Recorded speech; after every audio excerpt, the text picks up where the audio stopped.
கர்த்தருடைய நாமம் மகிமைப்படுவதாக. கொடுத்த சாட்சிகளுக்காக நன்றி. கர்த்தர் போக்கையும் வரத்தையும் என்ன பண்ணுவாராம்? ஆசீர்வதிப்பார். அதனால் நீங்கள் கையிட்டுச்சுக்கிற எல்லா காரியத்தையும் தேவனாக இருக்கிற கர்த்தர் உங்களை ஆசீர்வதிப்பார். செய்திக்குள்ளே கடந்து செல்லலாம். இதனால் எல்லாத்துக்கும் இருக்கிற கேள்வி என்னென்னா, எப்போ எனக்கு இந்த பிரச்சனைகள் மாறும்? என்றைக்கு என்னுடைய சூழ்நிலைகள் மாறும்? போராட்டம், அடி மேலே அடி, எந்திரிக்க முடியல. பிசாசு பண்ணுற வேலை என்னென்னா, அவன் அடி மேலே அடி அடிச்சுக்கிட்டே இருப்பான். யோபோட காரியத்தை நீங்கள் பார்த்தீங்கன்னா, முத மிருகங்கள்லாம் சாவாங்க, அப்புறம் வேலைக்காரர்கள் சாவாங்க, அப்புறம் பிள்ளைகள் சாவாங்க. அதுக்கப்புறம் அவனுடைய சரீரம் அது ரொம்ப மோசமாகி ரொம்ப பருக்கள்லாம் நிறைந்ததாய் வெறும் தோளும் எலும்பும் தோளுமாக இருப்பான். இப்படி அநேக நேரத்திலே நம்முடைய வாழ்க்கையிலையும் உங்களோட வாழ்க்கையிலையும் அடி மேலே அடி விழுந்து, ஆண்டவரே போதும் ஆண்டவரே, எப்போ ஆண்டவரே என்னை விடுதலை செய்வீங்க? எப்போ எனக்கு விடுதலை? எப்போ எனக்கு ஆறுதல்? எப்போ எனக்கு நான் வெளியே வருவேன்? எப்போ இந்த சூழ்நிலையிலேருந்து என்னை மாற்றுவீங்க? எப்போ எனக்கு வேலை கொடுப்பீங்க? எப்போ எனக்கு திருமணம் ஆகும்? எப்போ எனக்கு குழந்தை பாக்கியம் உண்டாகும்? எப்போ என் குடும்பத்தில் சந்தோஷம் மன மகிழ்ச்சி உண்டாகும் என்று சொல்லி கொண்டிருக்கிற எல்லாத்துக்கும் ஒரு பிக்கஸ்ட் மிராக்கிள்னால், பிசாசு உங்களை அடி மேலே அடிக்கிறப்ப ஆண்டவர் மிகப்பெரிய அற்புதத்தை கர்த்தர் உங்களுக்கு செய்ய போகிறார். ஆமென்.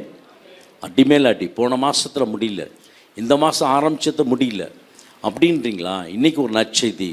உங்களுடைய பாரத்தை ஆண்டவராகிய தேவன் சுமக்க போகிறார். நீங்கள் சுமந்தது போதும் என்று சொல்லி அவர் சுமக்க போகிறார். பயங்கரமான வலி, தாங்க முடியாத வலி, தாங்க முடியாத போராட்டம். பிள்ளைங்கள் படிப்பு இல்லை, பிள்ளைங்கள் கீழ்ப்படுதல் இல்லை, உறவினர் மத்தியில் எல்லா மத்தியிலையும் வெறுப்பு, எல்லா பக்கத்திலையும் எப்பக்கத்திலே நெருக்கிறது. தாவீது சொல்கிறான், என் கால் சறுக்குகிறது என்று சொல்லும் பொழுது உடைய கிருபையினை தாங்குகிறது. என் உள்ளத்தில் விசாரங்கள் பெறுகிற பொழுது உடைய ஆறுதல் என் ஆத்மாவை அவர் ஒருத்தர் தான் தேற்ற முடியும், அவர் ஒருத்தர் தான் ஆற்ற முடியும், அவர் ஒருத்தர் தான் பண்ண முடியும். வசனம் சொல்லுகிறது என்னவென்று சொன்னால், ஆவியானவர் திராணிக்கு மேலாக சோதிக்கப்பட்ட என்ன பண்ண மாட்டார். ஒரு அளவுக்கு வரைக்கும் தான், இவ்வளோ தான் நீங்கள் தாங்குவீங்க. He know about your measures. ஆண்டவருக்கு தெரியும் உங்களுடைய அளவுகோல் என்னன்னு தெரியும். உங்களுடைய பிரச்சனைகளை நீங்கள் எவ்வளோ தூரம் நீங்கள் தாங்குவீங்க. சில நேரத்தில் நம்மளால் சூழ்நிலையை விட்டு கடந்து வர முடியல. காரணம் என்னென்னா, ஆண்டவர் உங்களை பார்ப்பார். நீங்கள் எப்படி இருக்கீங்க? நீங்கள் உங்களால் தாங்க முடியுதா? ஆண்டவர் உங்களை சிருஷ்டிக்கணும்னு இல்லை, ஆண்டவர் உங்களை கஷ்டப்படுத்தணும்னு இல்லை, நீங்கள் எவ்வளோ தூரம் தாங்குவீங்க அப்படின்னு ஆண்டவர் டெஸ்ட் பண்ணுவார். ஆபிரகாமுக்கு டெஸ்ட் பண்ணார் ஆண்டவர். எவ்வளோ தூரம் நீ தாங்குவ?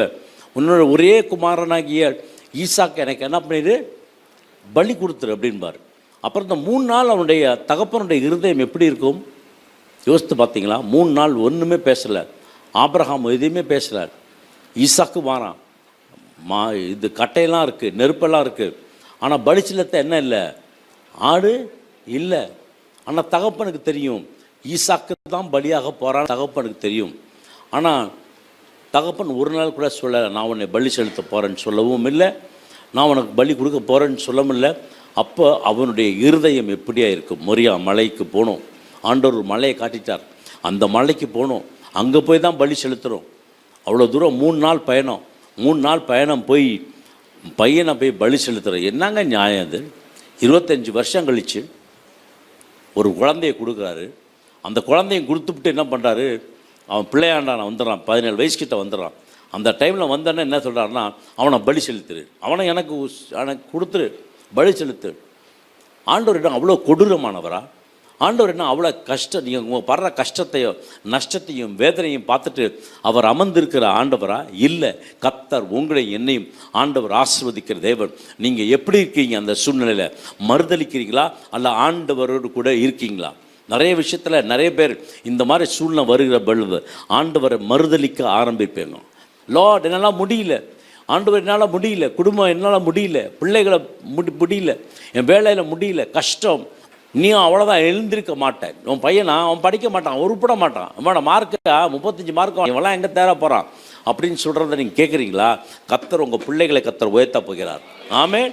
ஆண்டவர் சொல்லுவா, உங்கள் பிள்ளைகளை பார்டர் மார்க்கில் பாஸ் ஆகிட்டு இருக்கா, இன்றைக்கி ஒரு நற்செய்தி, கர்த்தர் உங்களுக்கு சென்டம் வாங்கும்படி கர்த்தர் கொடுக்க போகிறார்.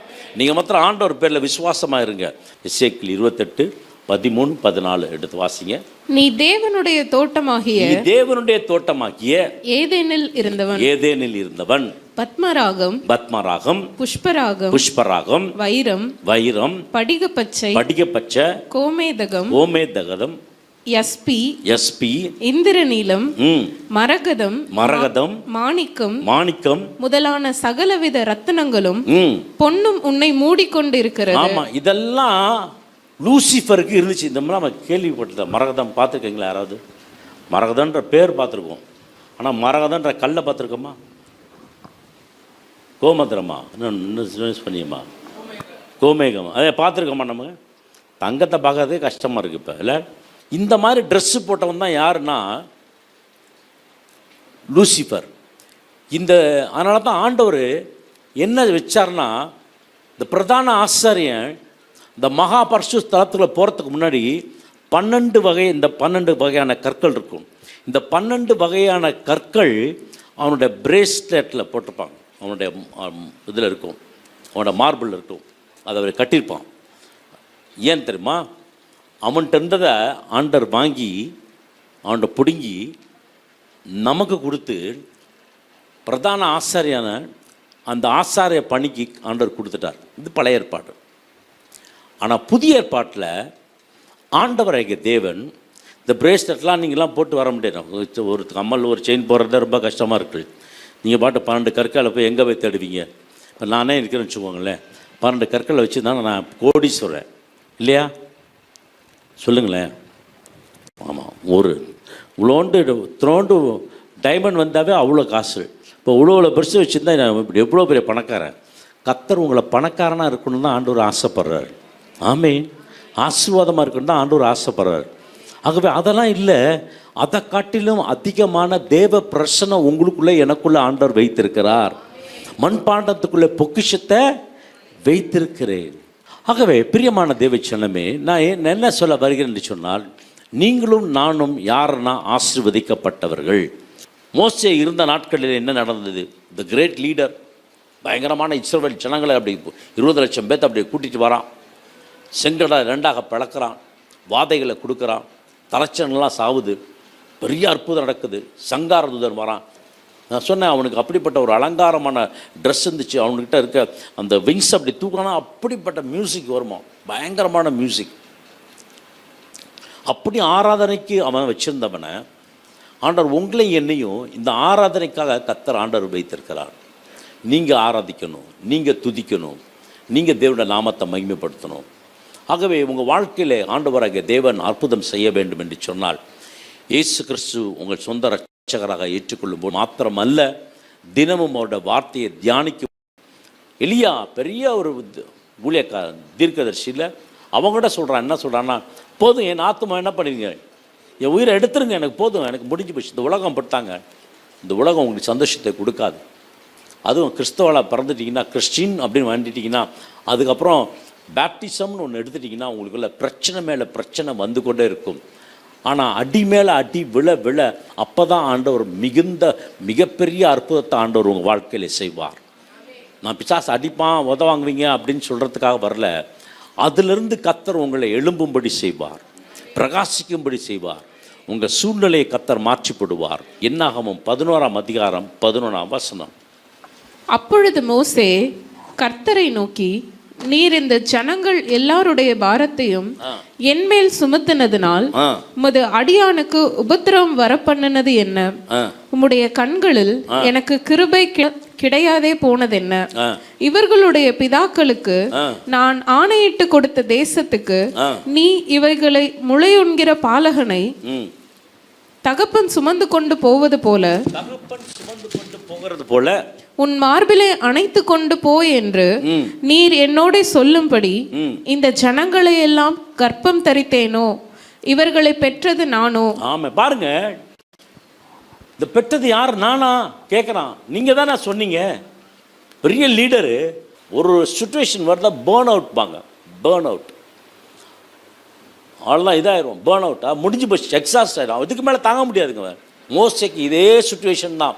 ஆண்டவருக்கு நான், ஆண்டவரே ஏன் ஆண்டவரே, எதுக்கு ஆண்டவரே வச்சுருக்கீங்க? Burn out. பாருங்கன்னா அது நம்ம சமைச்சே இருக்கிறப்ப பார்த்தீங்கன்னா மறந்துடுவோம். இந்த தோசையை அடுப்பில் போட்டிருப்போம், தோசை அடுப்பில் போட்டுட்டு வந்து பேசிட்டு உட்காந்துருப்போம். கொஞ்சம் நேரத்தில் பார்த்தோன்னா தோசை என்ன ஆயிரும்?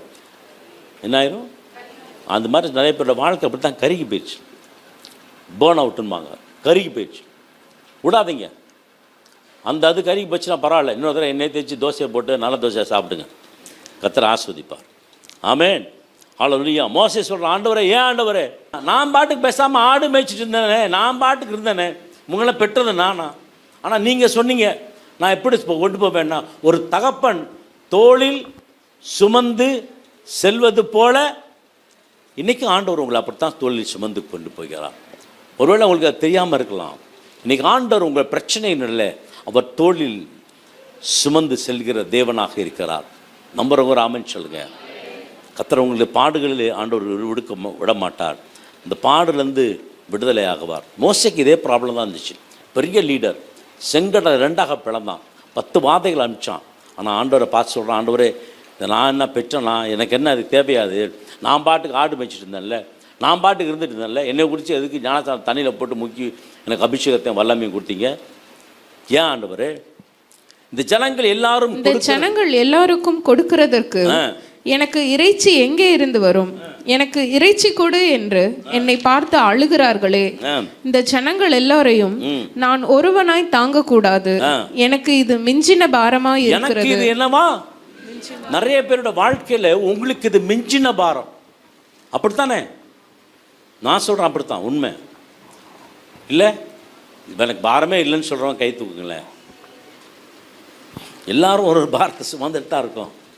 தோள்களில் மேலே நான் சாய்ந்திருப்பேனே, என் தேவைகளெல்லாம் அவர் பார்த்து கொள்வதா, நான் கர்த்தருக்குள் மகிழ்ந்திருப்பேனே. ஆண்டவர் உங்களை தோளில் சுமக்கணும்னு ஆசைப்படுறார். நீங்கள் நடந்து வரணும்னு அவர் ஆசைப்படலை, அவர் உங்களை தோளிலே சுமக்க ஆசைப்படுகிறார். ஆமே, நீ என்ன கஷ்டப்பட்டாலும் என்ன நஷ்டப்பட்டாலும் எனக்கு இது போதும், என்னால் தாங்க முடியும், ஆண்டவரே என்னை காலி பண்ணிடுங்க, என்னை கொன்றுங்க. அப்படியே கண்களிலே எனக்கு கிருபை கிடைத்ததானால் இப்படி எனக்கு செய்யாமல் என் உபத்திரவத்தை நான் காணாதபடிக்கு இப்பொழுதே என்னை கொன்று போடும் என்று வேண்டிக் கொண்டான். என்ன ஜெபம் பார்த்தீங்களா? அவன் நினைக்கிறான் மோசே பெரிய ஆளுன்னு. ஆனால் அவன் என்ன சொல்றான்? அவனும் ஒரு நாள் பேர்ன் அவுட் ஆயிட்டான், அவனும் ஒரு நாள் கஷ்டமாயிட்டான். பெரிய பெரிய அற்புதம் செய்தான். பார்வோன் பெரிய மெஜஸ்டிக் பயங்கரமான எம்பரர், பயங்கரமான ராஜா. அவனுக்கு முன்னாடி போய் சவால் விட்டு பேசுகிறான். ஆனால் இன்றைக்கி என்னன்னா, உங்களுக்கு மக்களுடைய பிரச்சனைகள் ஜாஸ்தியானதுனால இவனால் ஆத்மா தாங்க முடியல. ஆண்டவரே போதும், மிதமிஞ்சின பாரம். அருமையான மகளே, அருமையான மகனே, அருமையான குடும்பமே, மிதமிஞ்சின பாரத்தில் இருக்கீங்களா? இன்னைக்கு ஒரு நற்செய்தி, கர்த்தர் அந்த மிஞ்சின பாரத்திலிருந்து எடுத்து போட போகிறார். ஹல்லேலூயா. இப்பொழுது கர்த்தர் மோசேயை நோக்கி, இஸ்ரவேல் ஜனங்களுக்கு மூப்பரும் தலைவருமானவர்கள் இன்னார் என்று நீ அறிந்திருக்கிறாயே. அந்த மூப்பரில் 70 பேரை கூட்டி அவர்களை ஆசரிப்பு கூடாரத்தினிடத்தில் அங்கே உன்னோடே கூட வந்து நிற்கும்படி செய். அப்பொழுது நான் இறங்கி வந்து அங்கே உன்னோடே பேசி, நீ ஒருவன் மாத்திரம் ஜனங்களின் பாரத்தை சுமக்காமல் உன்னோடே கூட அவர்களும் அதை சுமப்பதற்காக உன்மேல் இருக்கிற ஆவியை அவர்கள் மேலும் வைப்பேன். பாருங்க, ஆண்டவர் சொல்றாரு, உன்கிட்ட நீ கஷ்டப்படாத, உன்கிட்ட என்ன ஆவி இருக்கோ அந்த ஆவி யாருக்கு கொடுப்பேனா? 70 பேருக்கு கொடுப்பார். ஒருத்தன் அதில் வரல, 2 பேர் வரல, 2 பேர் கூடாரத்தில் உட்காந்துட்டான். அவனுக்கு விட்டுட்டார் ஆண்டவர், விடலை. கூடாரத்தில் இருந்தவனுக்கு அபிஷேகத்தை கர்த்தர் கொடுத்தார். உங்களுக்கு சுமக்கதற்கு பலன ஆவியானவர் தருவார். ஆமென், ஹல்லேலூயா. நீங்க என்னவா இருந்தாலும் வசனம் சொல்லுகிறது, ஒரு கீழ்காற்று. 31ஆம் வசனம் எடுத்து வாசிக்கலாம். அப்பொழுது கர்த்தரிடத்திலிருந்து எங்க இருந்துங்க எனக்கு ஒத்தாசை வரும். ஆமா, அங்கிருந்து என்ன வந்துச்சான்? கர்த்தரிடத்திலிருந்து புறப்பட்ட ஒரு காற்று சமுத்திரத்திலிருந்து காடைகளை அடித்துக் கொண்டு பாளையத்திலும் பாளையத்தை சுற்றிலும் இந்த பக்கம் ஒரு நாள் பிரயாணம் மட்டும் அந்த பக்கம் ஒரு நாள் பிரயாணம் மட்டும் தரையின் மேல் 2 முழ உயரம் விழுந்து கிடக்க செய்தது. ஆமென். ஒரு கீழ்காற்று போதுங்க, இஸ்ரவேல் ஜனங்கள் முழுவதும் சாப்பிடுவதற்கு ஸ்டாக்கு ஆண்டவர் வச்சுட்டார், கோடான வச்சிருந்தார். பாளையத்துக்குள்ள காடைகள் இருக்கு, பாளையத்துக்கு வெளியும் காடைகள் இருக்கு. ஒரு கீழ்காற்று உங்க வாழ்க்கையை மாற்றக்கூடும். நம்புறவங்க ஆமென் சொல்லுங்க, நம்புறவங்க ஆமென் சொல்லுங்க. இந்த இடத்துல வசனம் கர்த்தரே சொல்றார், என் கை என்ன குறுகி போச்சுன்னு நினைச்சியா மோசே? அருமையான குடும்பமே, கர்த்தருடைய கை குறுகி போச்சுன்னு நினைக்கிறீங்களா? இன்னைக்கு கர்த்தருடைய கை உங்களுக்காக நிற்க போகிறது, உங்களுக்காக பேச போகிறது, உங்களுக்காக நீட்டப்பட போகிறது, உங்களுக்காக ஆசீர்வாதத்தை கர்த்தர் கொடுக்க போகிறார். ஆமென், ஹல்லேலூயா. ஒரு கீழ்காட்டு தாங்க வந்துச்சு. அதே பார்த்தீங்கன்னா அவ்வளோ சாப்பிட முடியாமல் சாப்பிட்டாங்களாம். அப்படிப்பட்ட ஆசீர்வாதத்தை ஆண்டவர் கொடுக்கிற தேவன். யோசுவா 7ஆம் அதிகாரம் 7ஆம் வசனம் வாசிக்கலாம். யோசுவா கர்த்தராகிய ஆண்டவரே, எங்களை அழிக்கும்படிக்கு எமோரியர் கைகளில் ஒப்பு கொடுப்பதற்காகவா தேவரீர் இந்த ஜனத்தை யோர்தானை கடக்க பண்ணினீர்? நாங்கள் யோர்தானுக்கு அப்புறத்தில் மன திருப்தியாக இருந்திருப்போமே நலமாயிருக்கும். ஆண்டவரே, இஸ்ரவேலர் தங்கள் சத்துருக்களுக்கு முதுகை காட்டினார்கள். இப்பொழுது நான் என்ன சொல்லுவேன்? கானானியரும் தேசத்து குடிகள் யாவரும் இதை கேட்டு எங்களை வளைந்து கொண்டு எங்கள் பெயரை பூமியில் இராதபடிக்கு வேறற்று போக பண்ணுவார்களே. பாருங்க, யோசுவாவுக்கும் அதே பிரச்சனை தான், மோசேக்கும் அதே பிரச்சனை, யோசுவாவுக்கும் அதே பிரச்சனை, உங்களுக்கும் எனக்கும் அதே பிரச்சனை தான். என்ன பாரம்? மிஞ்சின பாரம், தாங்க முடியாத பாரம் எப்போ நீங்கும்? ஆண்டவரால் முடியல. யோசுவா சொல்கிறான், அல்ல அவங்க கையில் வந்து சாவறதுக்காக, எமோரியன் கையில் வந்து சாவறதுக்காக கொண்டாந்தீங்க. எதுக்கு இந்த எரிகோவை, எதுக்கு என்ன பண்ண? எரிகோவை அப்படியே உடச்சி தகர்ந்து விழுந்துச்சு. எரிகோவோட மதில் வந்து விழுந்துச்சு. அதுக்கப்புறம் ஜோர்டான் கடந்து வந்தான். இவ்வளோ அற்புதம் செய்த அவனுக்கே இந்த பிரச்சனைனா, உங்களுக்கும் எனக்கும் இந்த நாளிலே பிரச்சனைகள் வருவது சாதாரணமா அசாதாரணமா? சாதாரணம். ஆனால் யார் இருக்கா? இயேசு கிறிஸ்து இருக்கா. நீ என்னிடத்தில் வா, நான் உன்னை சுமந்து செல்வேன். ஆண்டோட வார்த்தை என்ன சொல்லுதுன்னா, முதலாவது தேவனுடைய ராஜ்யத்தையும் அவருடைய நீதியும் தேடுங்கள், அப்பொழுது இவைகளெல்லாம் உங்களுக்கு கூட கொடுக்கப்படும். ஆமென். மத்தேயு 16:33 நினைக்கிறேன். இவைகளெல்லாம் உங்களுக்கு கூட கொடுக்கப்படும். கர்த்தர் அப்படிப்பட்ட ஆசீர்வாதத்தை உங்கள் வாழ்க்கையில் வச்சிருக்கிறார். ஆகவே பிரியமான தேவச்சனமே, இஸ்ரவேல் மக்கள் பார்வோனில் இருந்தபோது பார்வோன் என்ன பண்ணால், இருக்க கொடுமைப்படுத்த ஆரம்பிச்சுட்டே இருந்துட்டான். முன்னாடி செங்கல் கொடுத்துருவாங்க, செங்கலை வச்சு இவங்க கட்டடம் கட்டிகிட்டே இருப்பாங்க.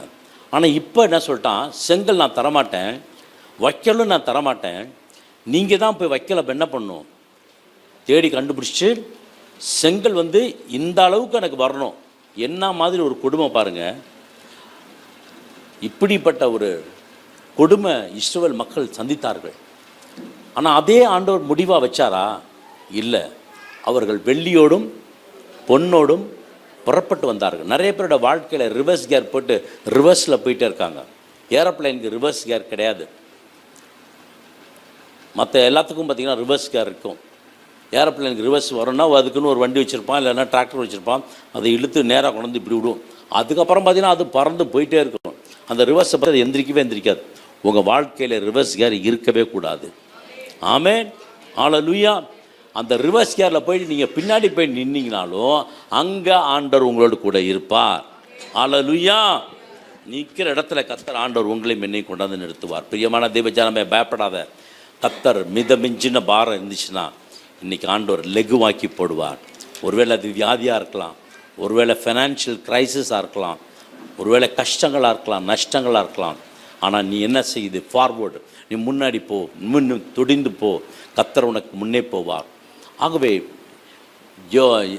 யோசுவா செய்யாததை, மோசே செய்யாததை புதிய ஏற்பாட்டில் ஒருத்தவங்க செஞ்சாங்க. அவங்கள பற்றி நம்ம பார்க்கலாம். மார்க் 5ஆம் அதிகாரம் 25ஆம் வசனம். அப்பொழுது 12 வருஷமாய் பெரும்பாடுள்ள ஒரு ஸ்திரீ அநேக வைத்தியர்களால் மிகவும் வருத்தப்பட்டு தனக்கு உண்டானவைகளை எல்லாம் செலவழித்தும் சற்றாகிலும் குணமடையாமல். ஏன் பேர் சொல்லல? பேர் தெரியல. ஆனா அந்த பேர் எப்படி ஆயிடுச்சு தெரியுமா? பெரும்பாடு உள்ள ஸ்திரீனே பேர் ஆயிடுச்சு. அவர் பேர் வந்து என்ன சொல்லலாம், வெரோனிகா அப்படின்னு சொல்கிறாங்க. இப்படி தான் அந்த பேர் இருந்திருக்கலாம் அப்படின்றாங்க. பட் ஆனால் பைபிளில் அது போடலை. பைபிளில் என்ன போட்டிருக்குன்னா, பெரும்பாடு உள்ள ஒரு ஸ்திரீ. அவருடைய வாழ்க்கையில் ஆண்டவர் அற்புதம் செய்ய ஆரம்பித்தார். எத்தனை வருஷத்தில்? 12 வருஷத்தில்.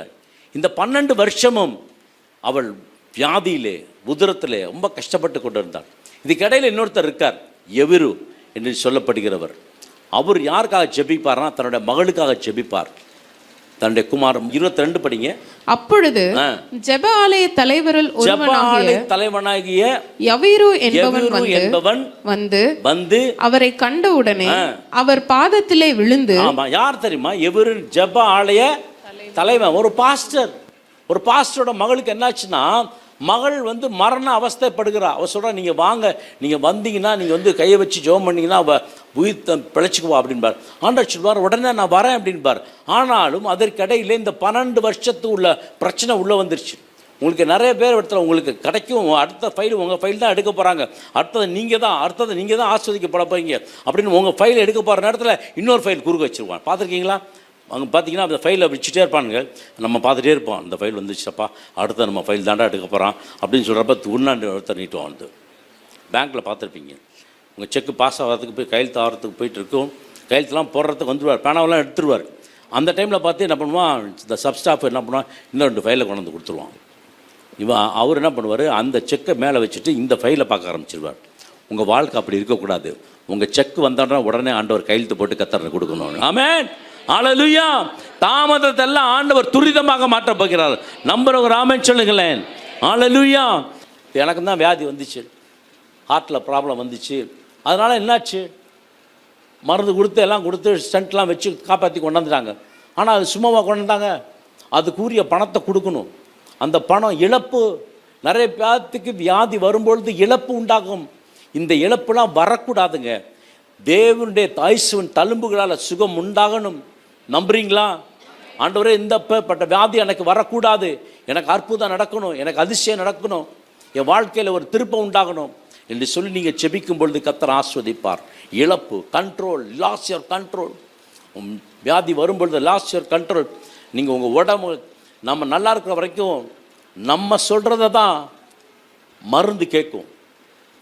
நீங்கள் தலைவலிக்குது அப்படின்னு சொன்னீங்கன்னா தலைவலி மாத்திரை போட்டால் தான் தலைவலி போகும். அதை நீங்கள் செய்யணும். நீங்கள் போடலாம், அதில் போடாமல் இருக்கலாம். ஆனால் வியாதி வந்துருச்சுன்னா வியாதி என்ன சொல்லுதோ அதை தான் செய்யணும். வியாதி சொல்லும், நைட் 2 மாத்திரை, மத்தியானம் 2 மாத்திரை, இப்போ ராத்திரி சாப்பிட போகிறதுக்கு முன்னாடி 2 மாத்திரை, அப்புறம் ஒரு இன்ஜெக்ஷன். மருந்து என்ன சொல்லுதோ அதை தான் உங்கள் சரீரம் சொல்லும். அப்படி மாற்றிவிடும் வியாதி. ஆகவே பிரியமான தேவ ஜனமே, யூ லாஸ் யுவர் கண்ட்ரோல். உங்களுடைய கண்ட்ரோல் லாஸ் ஆயிரும். இந்த மாத்திரை எப்படியாவது முடிச்சுட்டு வெளியே வந்துடலான்ற நேரத்தில் பார்த்தீங்கன்னா இன்னொரு பெரிய செலவு வந்துடும். திடீர்னு ஒரு செலவு வந்துடும், அறியாதபடி செலவு வந்துடும். பிரியமான தேவ ஜனமே, இன்னைக்கு ஆண்டவராகிய தேவன் உங்களை என்னையும் ஆசீர்வதிக்கிற தேவனாக இருக்கிறார். சில பேர்த்து பார்த்தீங்கன்னா உடம்பு வலி, மூட்டு வலி, இப்போ நிறைய மூட்டு வலி. அது நம்ம சர்ச்சா 2 மாடியில் இருக்குது. அது மாடியில் ஏறி வரவே முடியல பிரதர். ஆமாம், அந்த வியாதியை வச்சு தான் பேர். இன்றைக்கி ஒரு வீட்டில் பார்த்தீங்கன்னா அந்த ஹார்ட் அட்டாக் வந்துச்சு பாருங்கள், அந்த வீட்டில் அந்த கேன்சர் வந்துச்சு பாருங்கள், அதுதான் பேசப்படும் வழிய அவங்க சுகமானதை பற்றி பேசப்படாது, அந்த வியாதியை பற்றி பேசப்படும். இன்றைக்கி அந்த வியாதியை பேசாதீங்க, அந்த கஷ்டத்தை பேசாதீங்க, அந்த நஷ்டத்தை பேசாதீங்க, அந்த சூழ்நிலை பேசாதீங்க. கர்த்தர் உங்கள் வாழ்க்கையில் ஒரு அற்புதத்தை கர்த்தர் நிச்சயம் செய்வார். ஹல்லேலூயா. ஆண்டவர் உங்கள் கண்ட்ரோலை லூஸ் பண்ணாதபடி அவர் பாதுகாத்து கொள்ளுவார். ஒருவேளை சரீரத்தில் உங்களுக்கு கண்ட்ரோல் இல்லாமல் போயிடலாம். சுகர் பற்றி எனக்குலாம் கண்ட்ரோல் இல்லாமல் இருக்குது. முதலாவது சொன்னேன், பேர் வந்து மாறிடுச்சு. 2வது ஐடென்டிட்டி மாறிடுச்சு. அவரோட பேர் போயிட்டு என்ன பேர் வந்துருச்சுன்னா, பெரும்பாடு உள்ள ஸ்திரீன்னு வந்துருச்சு. இயேசு கிறிஸ்துவை பற்றி அவர் கேள்விப்பட ஆரம்பித்தார். இன்றைக்கி நீங்கள் இயேசு கிறிஸ்துவை பற்றி கேள்விப்பட ஆரம்பிச்சிங்கன்னா உங்கள் வாழ்க்கையில் ஒரு ஐடென்டிட்டி, நீங்கள் எதை இழந்தீங்களோ அதை ஆண்டவர் மீண்டும் உங்களுக்கு தரப்போகிறார். ஹல்லேலூயா. இந்த சிக்னஸ், இந்த வியாதி என்ன பண்ணலாம், உங்களுடைய உங்களுடைய நிச்சயத்தை, உங்களுடைய உடலில் இருக்கிற நிச்சயத்தை என்ன பண்ணலாம், மாற்றி போடுவோம். ஆனால் கர்த்தருடைய வார்த்தை உங்கள் வாழ்க்கையில் வரும்பொழுது நீங்கள் என்னென்னலாம் இழந்து போனீங்களோ அதெல்லாம் என் ஆண்டவர் திருப்பி தருகிற தேவனாக இருக்கிறார். அதற்கு நல்ல ஒரு உதாரணம் யார் என்று சொன்னால் யோபு என்ன பண்ணால் எல்லாத்தையும் திருப்பி விட்டான். இதாவது அவனுக்கு குறை வச்சார் ஆண்டவர், ஒன்று கூட குறை வைக்கல, எல்லாத்தையும் திருப்பி கொடுத்தார். அதே மாதிரி இஸ்ரவேல் ஜனங்களுக்கு ஆண்டவர் இதாதையும் குறை வச்சாரா? இல்லை. அவங்க வரப்போ எப்படி வந்தாங்க, 400 வருஷத்துக்கு உள்ள அரியஸ் போட ஆரம்பித்தாங்க.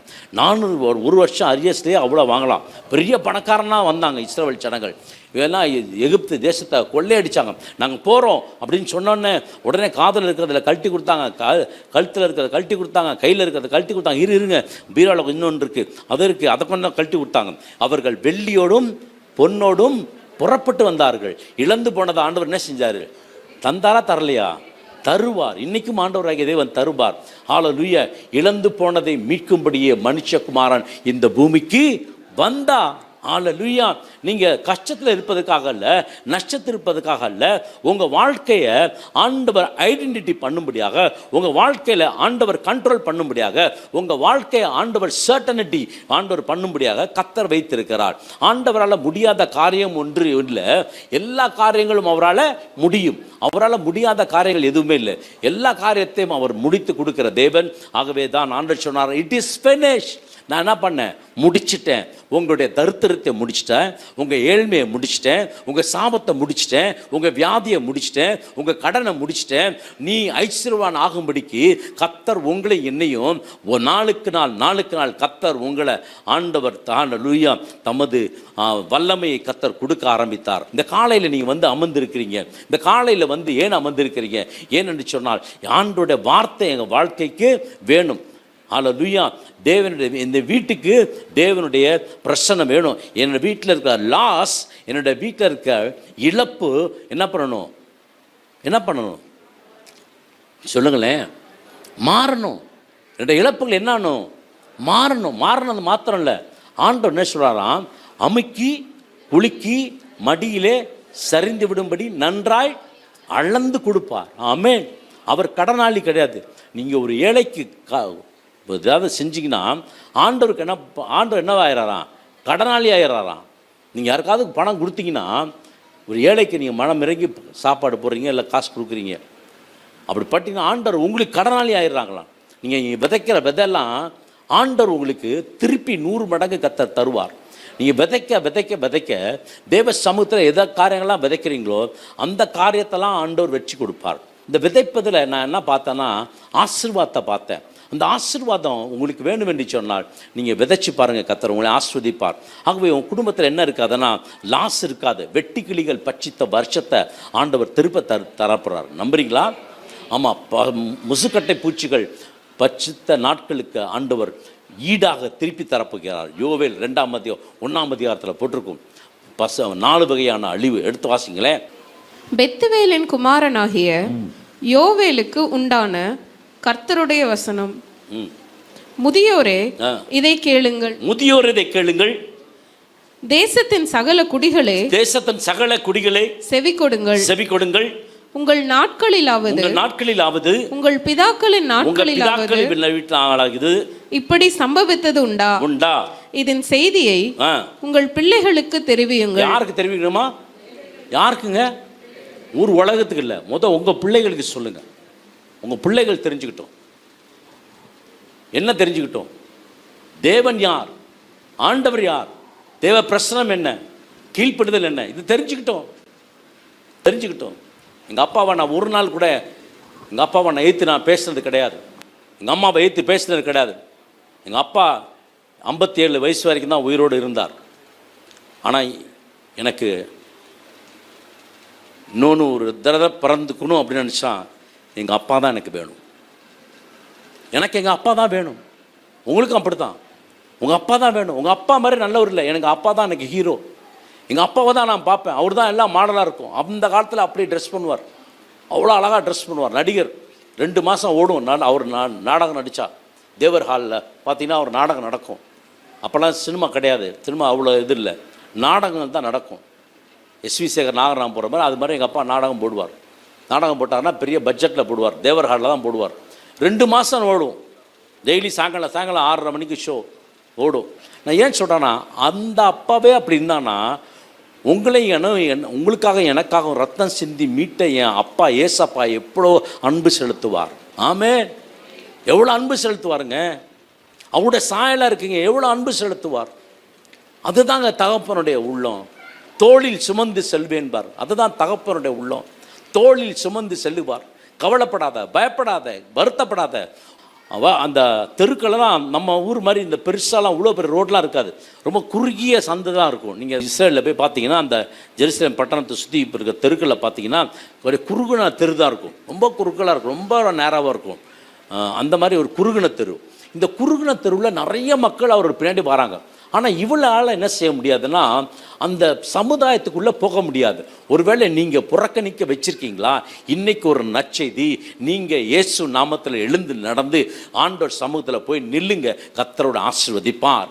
ஆமென். இவளுக்கு யார் சொன்னது? அவருடைய சரீரத்தை, அவருடைய வஸ்திரத்தின் ஓரத்தை என்ன பண்ணு, தொட்டா சுகமாகும்னு யார் சொல்லி கொடுத்தா? நீ போய் தொட்டுட்டு வான்னு சொல்லி கொடுத்தாங்களா? இல்லை, சமுதாயம் அக்செப்ட் பண்ணல. ஒரு வழியை வரக்கூடாது, வந்தால் தீட்டு, வரக்கூடாது, கல்லெறிஞ்சு கொண்டுருவாங்க. ஆனாலும் பிரியமான தேவச்சனமே, உங்கள் சொசைட்டி உங்களை தள்ளலாம், என் ஆண்டவர் உங்களை தள்ள மாட்டார். இவன் என்ன பண்ண ஆரம்பித்தார்னா, அந்த சூழ்நிலையை எதையை பற்றியும் கவலைப்படாமல் நேராக போய் அந்த கூட்டத்துக்குள்ளே என்ன செஞ்சாலாம்? 27ஆம் வசனம் வாசிக்கலாம். இயேசுவை குறித்து கேள்விப்பட்டு நான் அவருடைய வஸ்திரங்களை ஆகிலும் தொட்டால் சொஸ்தமாவேன் என்று சொல்லி. போதும். என்னன்னா, இயேசுவை குறித்து என்ன பண்ணாரா? என்ன பண்ணாரு? கேள்விப்பட்டதோட நிக்கல. ஓ அப்படியா, ஒருத்தர் சுகப்படுத்தார் போட்டிருக்கு, ஓ சண்டே வா சர்ச்சுக்கா, பார்த்துக்கலாம், அடுத்த வாரம் போய்க்கலாம். இல்லை, இயேசுவை குறித்து கேள்விப்பட்டு அவருடைய ஒரு ஒரு ஒரு ஒரு டிசிஷன் எடுக்கிறா. என்ன டிசிஷன் எடுக்கிறா? அவர்கிட்ட போய் பேச முடியாது. இப்போ சமுதாயத்தை தள்ளப்பட்டவர். நான் அவருடைய வஸ்திரத்தை ஆகிலும் தொட்டால் சொஸ்தமாவேன் என்று என்று யார்கிட்ட சொன்னான்? அவள்கிட்ட சொன்னான். நீங்களும் அவங்கள்ட்ட சொல்லுங்கள், உங்கள்கிட்ட சொல்லுங்கள், நான் கீழாகாமல், நான் வருகையிலும் போகையிலும், ஆமென், என்ற நாட்கள் எல்லாம் நீடித்த நாட்களாய் இருக்கும். நான் சாகாமல் பிழைத்திருந்து கர்த்தருடைய செய்கைகளை விவரிப்பேன். சிக்னஸ் எதை கொண்டு வந்துச்சுன்னா, அவருடைய சர்டனிட்டியை மறந்து, அவருடைய இலக்கை அவன் விட்டுட்டான்.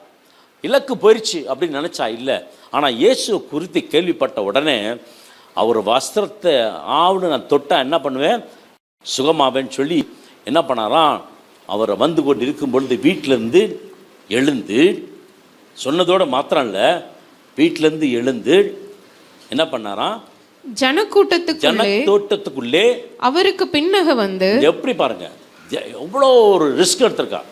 ஜனக்கூட்டத்துக்குள்ளே எல்லாத்துக்கும் தெரியும் பெரும்பாடு உள்ள ஸ்திரீ. ஆனாலும் ஒரு முடிவெடுத்தா, நான் இன்னைக்கு ஞானஸ்தானம் எடுத்துக்குவேன், ஆண்டோட திருச்சபையில் இருப்பேன், கர்த்தருக்காக ஊழியம் செய்வேன், கர்த்தருக்காக எல்லா காரியத்தை செய்வேன். ஒரு முடிவெடுத்து ஜனக்கூட்டத்துக்குள்ளே, சொசைட்டி அவளை வெறுத்திருந்தாலும், ஆனால் சொசைட்டியை இவ மேற்கொள்ளும்படி அவள் என்ன பண்ணாலாம், அவருடைய வஸ்திரத்தை தொட்டாள். ஆமென். ஒரு அற்புதமான ஒரு மிராக்கிள் பாருங்கள். ஆனால் இன்றைக்கி ஒன்று சொல்கிறேன், அவருடைய வஸ்திரத்தை நீங்கள் தொட்டு பாருங்கள், கர்த்தர் உங்களுக்கு பரிபூர்ண சுகத்தை கொடுப்பார். அவரோட வார்த்தையை நீங்கள் உட்கொண்டு பாருங்கள், கர்த்தர் உங்களுக்கு தெய்வீக சுகத்தை கர்த்தர் கொடுப்பார். பிரியமான தேவ சனமே, உங்களுடைய ஆசீர்வாதத்தை நீங்கள் பெற்றுக்கொள்ள வேண்டும். கர்த்தர் உங்களையும் என்னையும் ஆசீர்வதிக்கிற தேவனாக இருக்கிறார். லாஸ் ஆஃப் ஹோப், அவருடைய எதிர்காலம் ஒன்றுமில்லாமல், பணம் போயிடுச்சு, பதவி போச்சு, அந்தஸ்து போச்சு, எல்லாம் போச்சு. ஆனால் ஆண்டவர் விட்டாரா? விடலை. நான் படித்து முடிச்சுட்டு, டிகிரி முடிச்சுட்டு சென்னையில் போய் வேலைக்காக அழைச்சேன். ஒரு நாளைக்கு 10 பயோடாட்டா எழுதிக்குவேன். அப்போலாம் டைப்ரைட்டிங் அதெல்லாம் போய் நிற்கிறதெல்லாம் கஷ்டம், கையில் தான் எழுதணும். பயோடாட்டா வாங்க அப்படின்னு எழுதி ஒன்றா ஒரு கம்பெனியாக சென்னையில் ஏறி இறங்கி கொடுத்துட்டு வருவேன். அப்படி கொடுக்கும்பொழுது ஒருத்தர் கூப்பிட்டாரு, வா உனக்கு வேலை தரேன், ஆனால் ஒன்று செய்ய.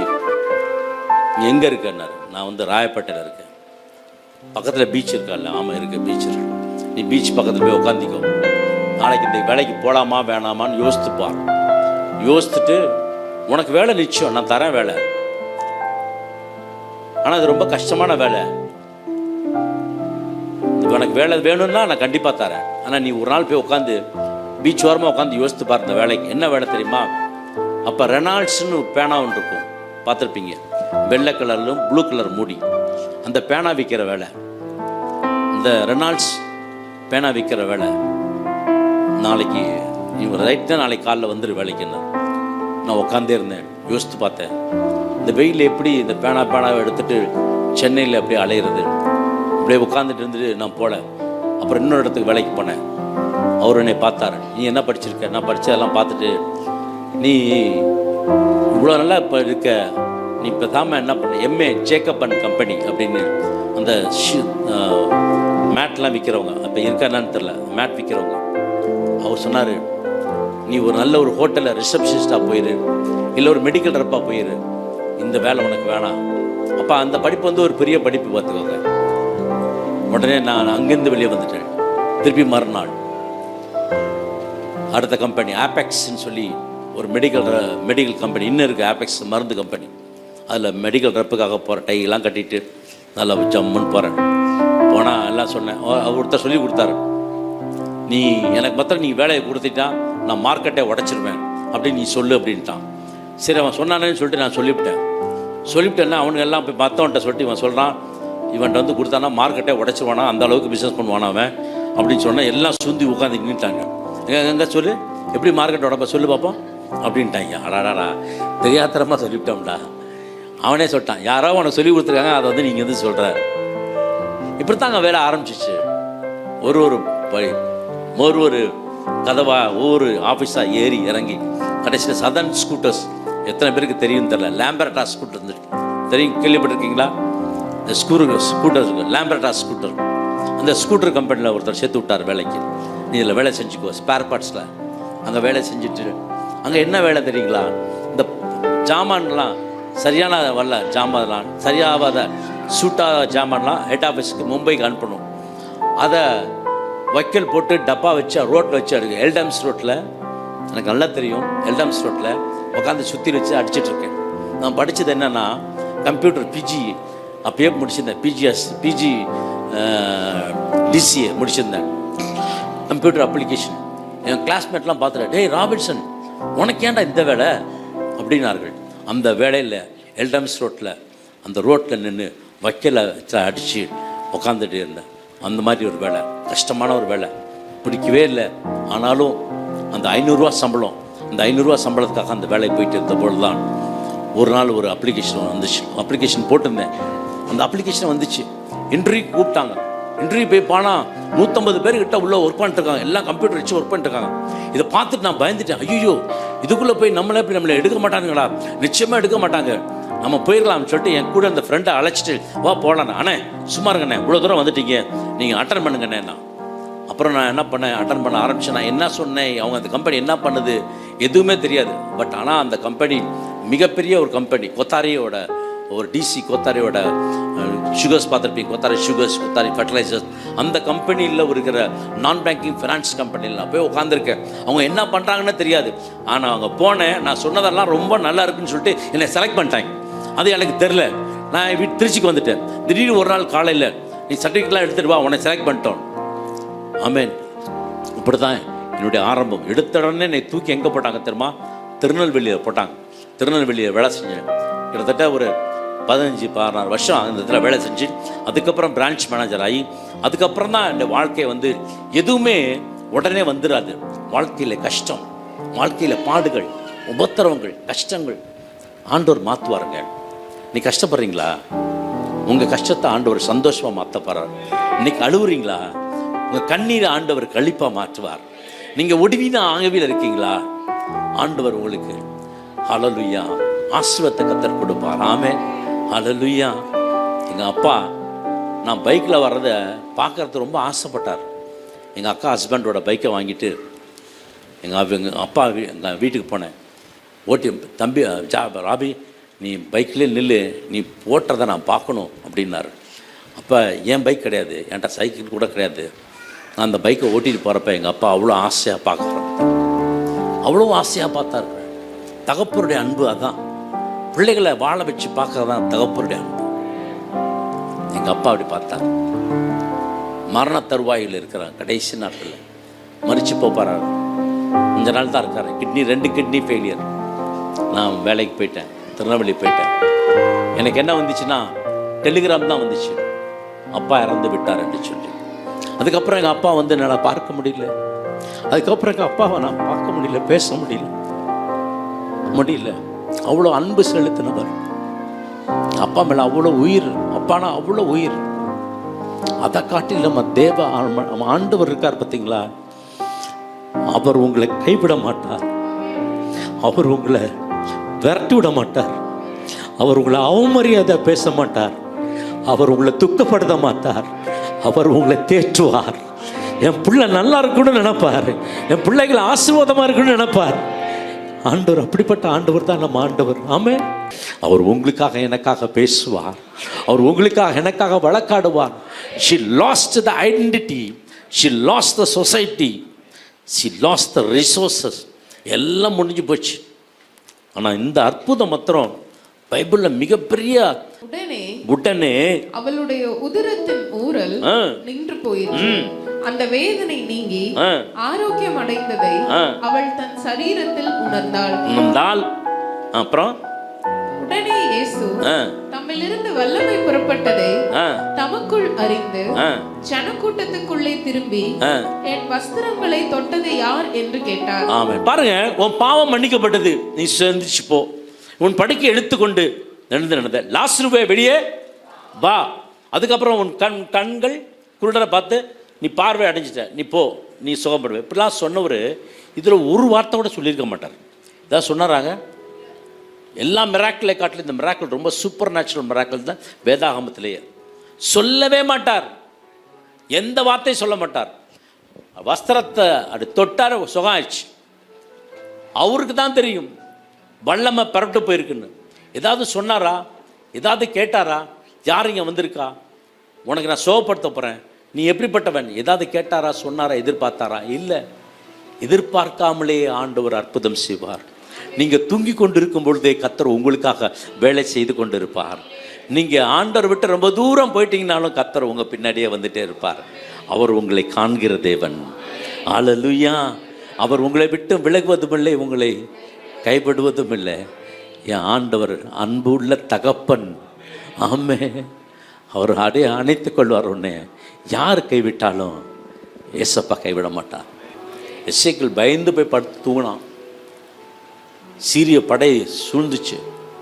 அன்னைக்கு நைட்டு என்ன நடந்துச்சுன்னா, ஒரு தேவதூதன் இறங்கி வந்து 1,85,000 சீரியர்களை அடித்து நிர்மூலமாக்கி போனான்.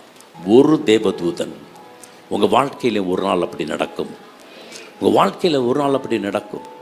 கர்த்தர் நன்மை செய்கிறவர், கிருபை செய்கிறவர். கர்த்தர் உங்களை என்னையும் ஆசீர்வதிக்கிறவர். நீங்கள் விழுந்துட்டீங்களா? ஐயோ விழுந்துட்டேன்னு நினச்சி பயப்படாதீங்க. எந்திரிச்சு நிற்கிறதுக்கு கர்த்தர் வாய்ப்பு கர்த்தர் கொடுத்து கொண்டு இருக்கிறார். ஒருவேளை ஆண்டவர் விட்டு ரொம்ப தூரம் போயிட்டீங்களா, நீ கர்த்தர் உங்களை வா, நம்பி வா. கர்த்தர் உங்களை அழைக்கிறார். அவர் ஆஸ்வதிக்க போகிறார். உங்கள் துக்கம் சந்தோஷமாய் மாறும். ஆமென். அல்லேலூயா. உங்கள் வாழ்க்கையில் அவர் தொடப்போகிறார். உங்கள் சூழ்நிலைகளை அவர் மாற்றி போட போகிறார். உங்கள் எண்ணங்கள் சிந்தனைகளை கர்த்தர் மாற்றி போட போகிறார். அல்லேலூயா. அவருடைய கரம் உங்களோடு கூட என்னோடு கூட இருக்கும். கர்த்தர் ஆஸ்வதிப்பதற்காக கர்த்தர் உங்களை என்னை வைத்திருக்கிறார். ஏன் இப்படிப்பட்ட சம்பவம் பாருங்கள். யோசுவாவால் முடியல, அதுக்கப்புறம் மோசேயால் முடியல. ஆனால் பெரும்பாடுள்ள ஸ்திரீ என்ன பண்ணா தெரியுமா? வஸ்திரத்தின் ஓரத்தை போய் தொட்டுட்டான். என்னை சாவடிச்சிருங்கன்னு கேட்கல. அவள் என்னை அப்படியே நான் செத்து போயிடுறேன்னு கேட்கல. அதுக்கு பதிலாக இயேசு கிறிஸ்துவை கேள்விப்பட்டு அவர் எப்போ வராரு வெயிட் பண்ணி வஸ்திரத்தின் ஓரத்தை போய் அப்படி தொட்டு வந்துட்டான். இது யார் செய்யலை? மோசே செய்யலை. அவங்களாம் செத்து போய்டுன்னு கேட்டாங்க. எலியா சொன்னா நான் செத்து போயிடுறேன். இயேசுவை சொன்னேன் மானா. ஆனால் இவ சொன்னா நான் வஸ்திரத்தை போய் தொடுவேன். தொட்டு நான் என்ன பண்ணுவேன்? சுகத்தை பெற்றுக்கொள்வேன். திருப்பி நான் இழந்ததெல்லாம் திருப்பி எடுத்துக்கொள்வேன். அல்லேலூயா. யோபு சொல்கிறான், நான் இழந்ததெல்லாம் திருப்பி எனக்கு ஆண்டவர் கூட தாவீதுக்கு சின்னதாகிலும் பெரியதாகிலும் ஒன்றும் விட்டு வைக்காமல் எல்லாவற்றையும் என்ன பண்ணானா, திருப்பி கொண்டானா. நீங்க திருப்பி கொள்ள போகிறீர்கள், நீங்க திருப்பி கொள்ள போகிறீர்கள், உங்க குடும்பம் திருப்பி கொள்ள போகிறது, உங்க பிள்ளைகள் திருப்பி கொள்ள போகிறார்கள். கர்த்தர் எல்லாவற்றையும் அவர் திருப்பி கொடுக்க போகிறார். அற்புதம் செய்கிற இயேசு உன் நடுவில் இருக்கிறார். ஹல்லேலூயா. மறந்துடாதீங்க, அவர் வந்து கொண்டிருக்கிறார். இயேசு வந்து கொண்டிருக்கிறார் சொன்னோடனே அவர் சொல்லிட்டே இருந்தார், அவர் வஸ்திரத்தை தொட்டாலாகில் சொல்லிக்கொண்டே இருந்தார். அவனுடைய வார்த்தையை சொல்லிக்கொண்டே இருங்க, கர்த்தர் அற்புதம் செய்வார். சந்தோஷமா இருக்கீங்களா? தலைகளை தாழ்த்தி நாம் கர்த்தருக்கு நாம் நன்றி செலுத்துவோம். நல்ல தகப்பனே, இந்த நாளுக்காக உம்மை நன்றியோடு உம்மை துதிக்கிறோம், ஸ்தோத்திரிக்கிறோம். கர்த்தாவே இந்த நாளை நீங்கள் ஆசீர்வதித்து கொண்டு வந்து சேர்த்து ஆலயத்தில் நடத்த கொடுத்த கிருபைக்காக கோடானு கோடி நன்றி செலுத்திக்கிறோம். ஆரம்பத்திலேருந்து அந்த கடைசி வரைக்கும் உங்களுடைய மகிமையான ஜீவனுள்ள உயிர்த்தெழுந்த பிரசன்னம் எங்களோடு கூட இருந்ததுக்காக நன்றி சுவாமி.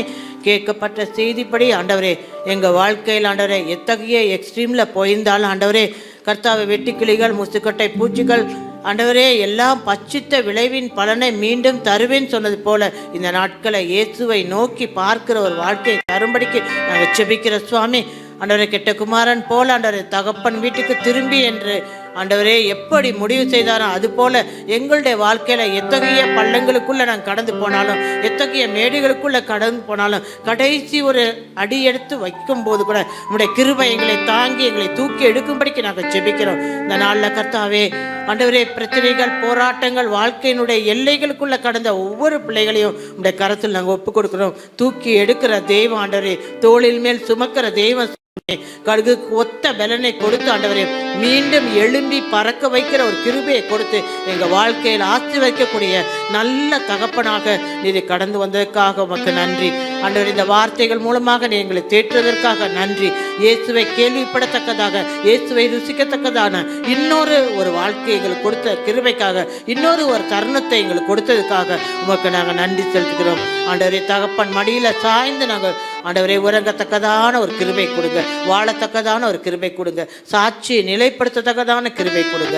இயேசு கிறிஸ்துவின் வல்லமை உள்ள நாமத்தில் நாங்கள் ஜெபிக்கிறோம், ஜீவனுள்ள நல்ல இயேசுவாமே, ஆமென். ஜெப தேவைக்கு 9894913619.